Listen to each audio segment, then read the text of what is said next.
오늘은 말라기서에 대해서 같이 공부를 해보겠습니다. 구약의 마지막 책인 말라기는 포로기한 시대를 배경으로 합니다. 말라기 선지자는 하나님의 사자, 나의 사자 뭐 이런 뜻을 가지고 있습니다. 남유다의 마지막 사사요. 우리가 아는 것처럼 구약의 마지막을 장식하는 그런 사사기도 하지요. 말라기서를 우리가 제대로 이해하기 위해서는 포르기안 시대 전반을 다시 한번 우리 정리해 보는 것도 필요합니다. 우리가 알듯 스룹바벨을 통해서 538년에 BC 538년 1차 포로기환이 이루어지죠. 스룹바벨과 함께 바벨론에서 돌아왔던 사람들은 성전을 재건하는 일에 힘씁니다. 집중하지요.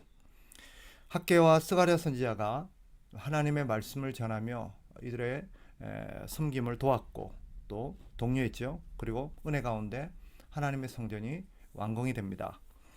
성전이 재건되자 이스라엘 백성들은 기대에 부풀었습니다. 다시 이스라엘이 예전처럼 회복되어지고 부흥되어져서 다시 예전의 영광을 되찾지 않을까 하는 기대가 높아진 것입니다.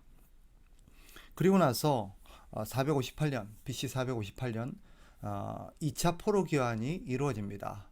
그들을 이끌었던 지도자가 에스라죠.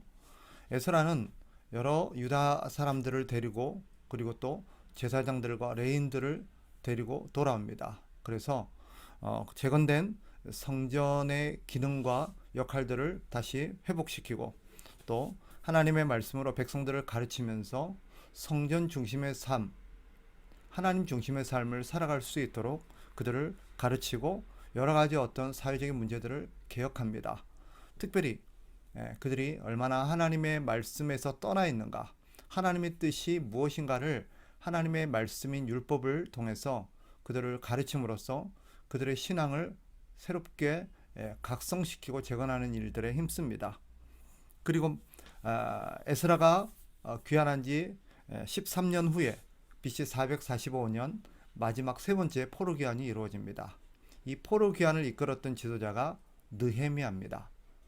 느헤미야는 바사의 아닥사스다 왕의 총애를 받았던 인물이죠. 유다 총독으로 세워지게 되고 그 영향력과 힘을 가지고 무너진 성벽을 재건하는 일에 힘쓰게 됩니다. 그렇게 50일 만에 성벽이 재건되어지는 쾌거를 이루게 되고 느헤미야는 그 일 이후에 사회를 개혁하는 일에 앞장섭니다. 가난한 자들을 다시 돌보고 또 이방인과 결혼들을 금지시키고 안식일을 지키며 온전한 11조를 드리게 함으로써 성전에서 섬기는 그런 레위인들과 여러 가난한 자들을 돕는 일에 힘쓸 것을 백성들에게 촉구하죠. 문제는 그 다음입니다. 이 느헤미야의 1차 임기가 끝나고 다시 바사의 수도인 수산으로 돌아가게 되죠. 그는 왕에게 일정 기간을 약속하고 떠나왔었기 때문에 그 기간이 끝나자 다시 돌아가야 했었던 것입니다. 느헤미야가 돌아가자 잠잠했던 유다인들이 다시 타락하기 시작합니다. 그들은 11조를 드리지 않게 되고 다시 안식일을 어기고 이방인 여자들과 혼인하기 위해서 자신의 본처인 조강지처들을 버리게 되는 일이 발생합니다. 그러자 제사장들도 함께 타락하고 부패하는 그런 일들이 발생합니다. 이유가 뭘까? 왜 이들이 이토록 급속하게 돌아서게 되었을까? 여러 가지 이유가 있겠지만 하나님께서 자신들에게 주셨던 어떤 그런 하나님을 향한 소망과 어떤 기대들이 점점 시들어져 갔던 것입니다. 왜냐하면 그들은 성전이 재건되어지고 성벽도 재건되어지고 또 성전에서 어떤 예배와 여러 가지 그런 어떤 삶들이 새롭게 시작됨으로써 이스라엘이 예전처럼 어떤 부강하고 또 번영을 이루게 될 거라고 기대했었습니다. 그런데 여전히 삶이 달라지지 않는 것입니다.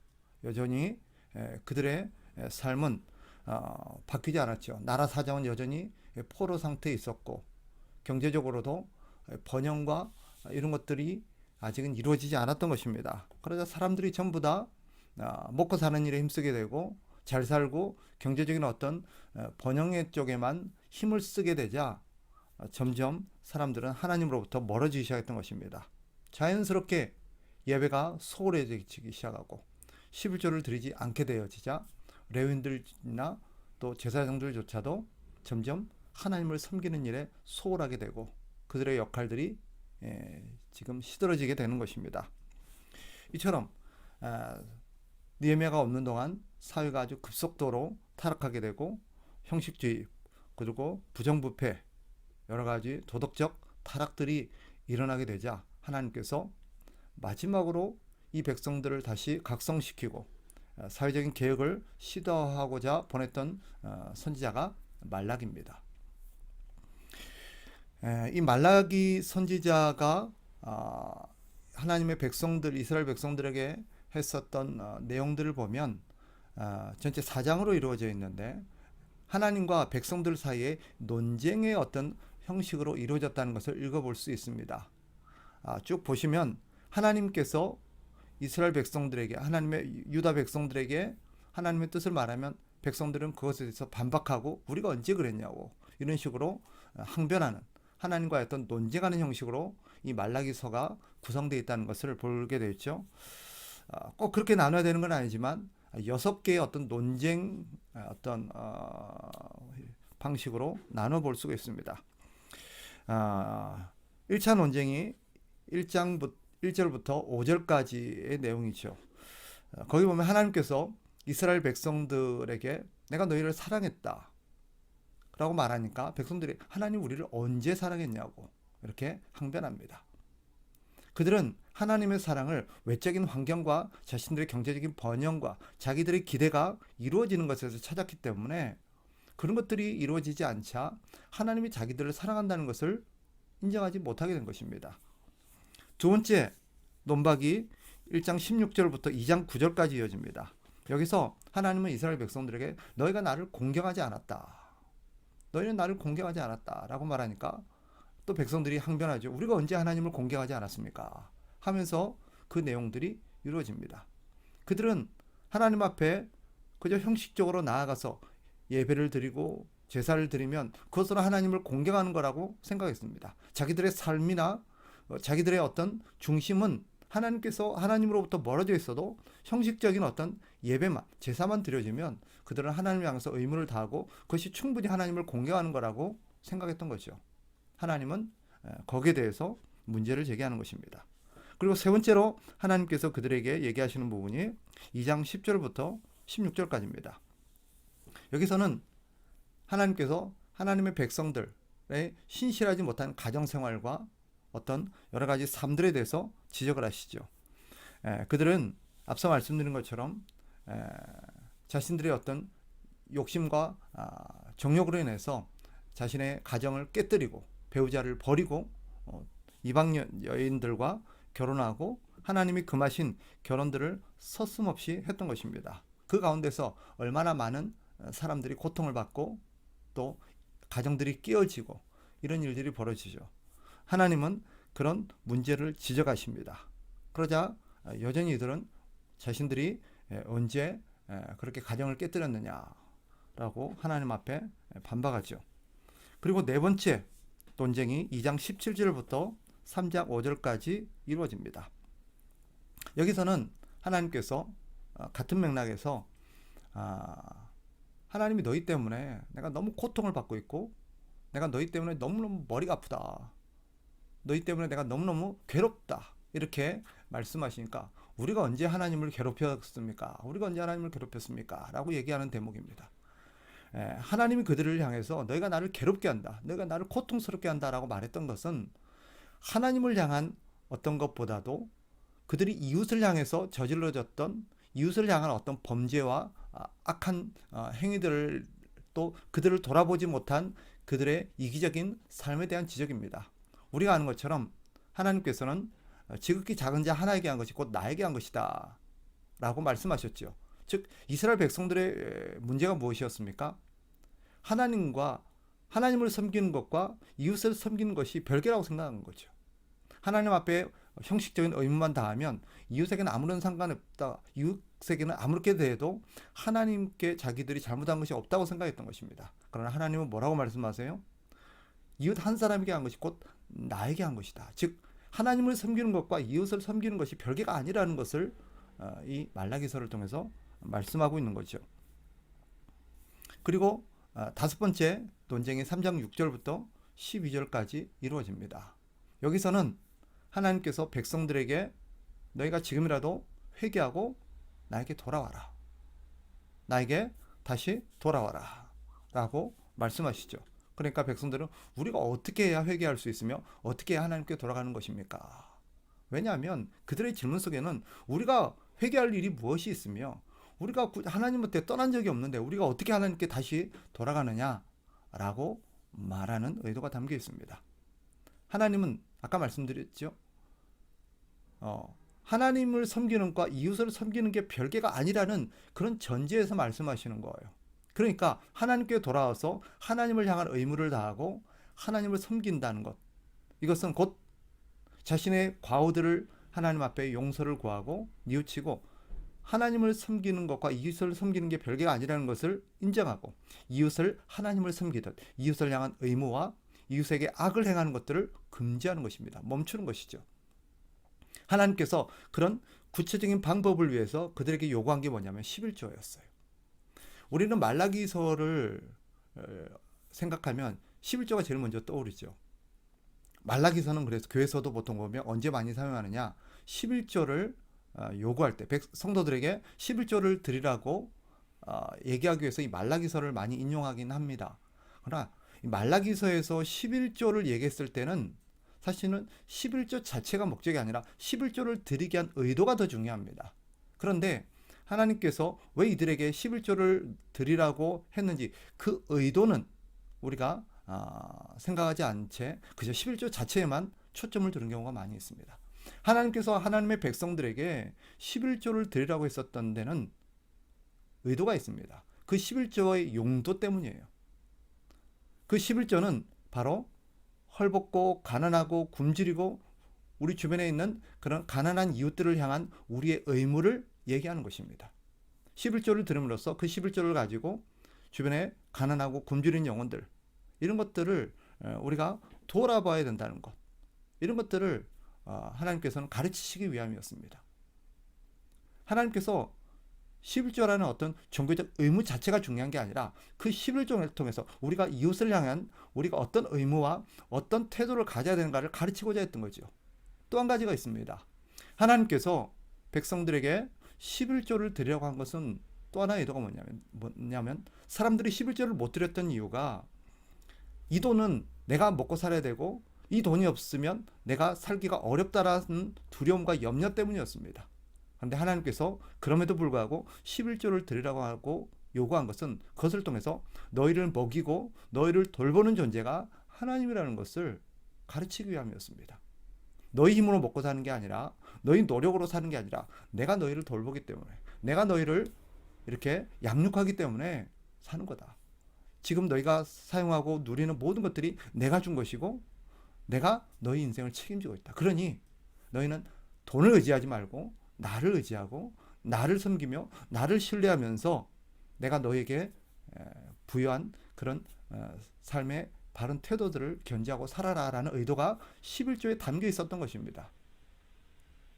그러니 우리는 11조를 드리냐 안 드리냐 11조를 얼마를 드려야 되느냐 어떻게 드려야 되느냐 11조 자체에 대한 어떤 종교적 의무에 너무 매여서 11조를 드리라고 하신 하나님의 의도를 놓치는 경우가 많이 있는데 교회 역시 이런 실수를 많이 합니다.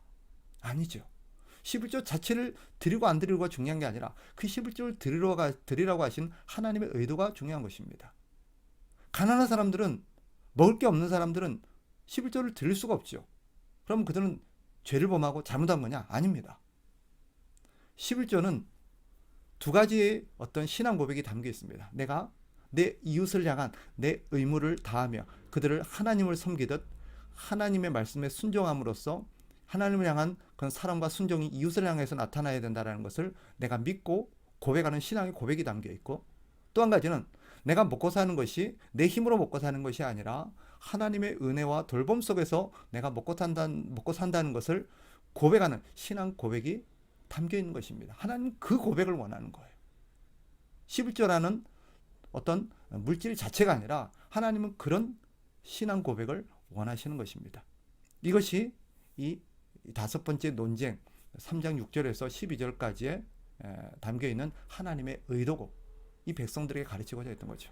그리고 마지막으로 3장 13절부터 4장 3절까지 여섯 번째 논쟁이 이루어집니다.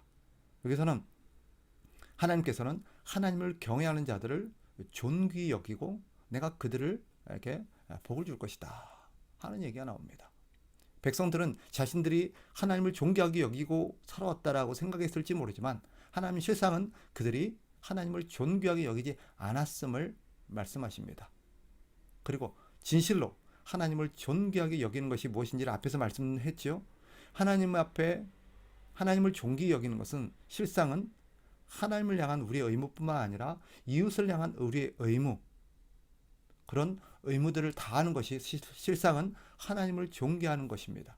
그렇게 하나님을 존귀하게 여기는 자들을 하나님이 존귀하게 여기시겠다라고 말씀하시는 것이 여섯 번째입니다. 그리고 마지막 4장 4절부터 6절에서는 결론적으로 하나님께서 이 모든 것을 이루시고 완성하시기 위해서 하나님이 약속하신 어떤 메시아를 보내주실 거다. 그리고 그 메시아에 앞서서 그 메시아가 누구인지를 세상에 알려주고 소개하는 그런 인물인 세례 요한을 보내실 거다라는 약속이 담겨 있습니다.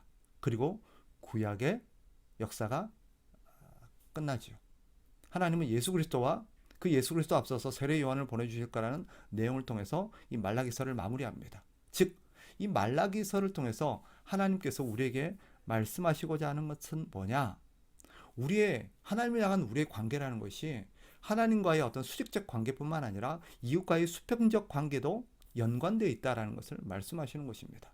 즉, 하나님을 섬기고 하나님을 경외하는 것은 형식적인 하나님을 향한 어떤 제사 행위로 끝나는 것이 아니라 그것이 이웃을 향한 사랑과 돌봄에, 이웃을 향한 자비와 또 내가 마땅히 삶에서 행해지는 나의 어떤 가족들, 내 어떤 일상의 삶들이 하나님을 경외하는 것과 연관되어 있다는 것을 가르치는 거죠. 그러니 교회 나와서 예배만 드린다고 하나님을 경외하는 것이 아닙니다. 내 삶 속에서 내가 해야 될 사회 구성원으로서, 한 사람의 인간으로서, 또 그런 더불어 살아가는 인류의 어떤 사람들에 대한 어떤 도의적인 그런 책임과 돌봄의 어떤 역할까지 우리에게 사실은 하나님을 경외하는 신앙의 연장선상이라는 것을 이 말라기서가 가르치고 있는 거죠. 따라서 하나님과의 수직적 관계는 수평적 관계인 이웃과의 관계를 통해서 확인되어지고 검증되어진다. 이것이 말라기서가 말하는 거예요. 그러니 어쩌라는 거죠? 너희가 하나님을 경외한다면 이웃을 사랑하고 이웃을 향한 돌봄을 시행하라 하는 것이 말라기서의 결론입니다. 오늘 이 코로나로 인해서 힘겨움에 허덕이는 많은 사람들이 있는 우리 시대에 사실은 큰 울림을 주는 그런 가르침이 아닐까 하는 생각이 듭니다.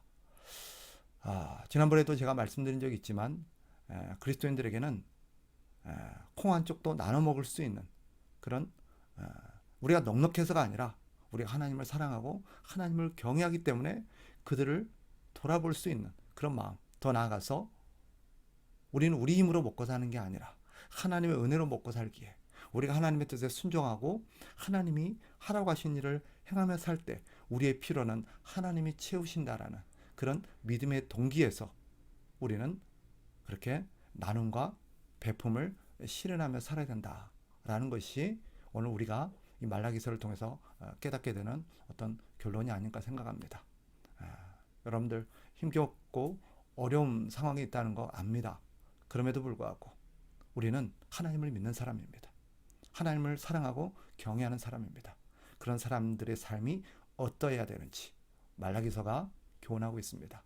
그럼으로써 진정한 하나님을 향한 사랑이 여러분의 이웃을 향한 여러분의 태도를 통해서 묻어나와서 그들이 우리를 통해서 하나님의 사랑을 맛보고 은혜를 맛보고 하나님께 영광을 돌리는 그런 일들이 우리 주변에서 일어나기를 주의 이름으로 축복합니다. 감사합니다.